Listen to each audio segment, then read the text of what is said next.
Marie est femme au foyer. Depuis quelque temps, faire son marché devient de plus en plus difficile.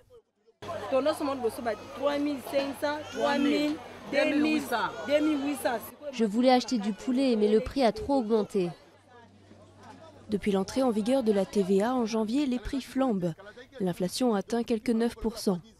Une situation très difficile dans un pays où beaucoup ont moins d'1 $ par jour pour survivre. Sans TVA, ce poulet coûtait 3 000 francs CFA. Mais depuis que les entreprises doivent payer la TVA, ça retombe sur nous. Sur ma facture, il y a à la fois le prix du poulet et la TVA. Du coup, nous sommes obligés d'augmenter les prix. Nous le revendons à 4 000 francs CFA. Et pourtant, selon le gouvernement, les effets de cette TVA devaient être limités. Elle ne s'applique pas à tous et venait remplacer l'ICA, une autre taxe, dont le taux était fixé à 18%, contre 16% pour la TVA.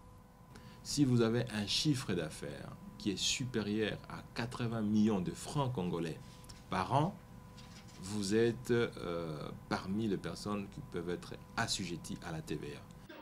Mais finalement, la taxe se répercute en chaîne, des plus gros aux plus petits, ce qui explique, en bout de chaîne, la hausse du prix du poulet.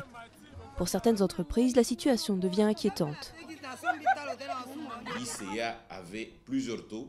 18%, c'était le taux d'ICA pour les services.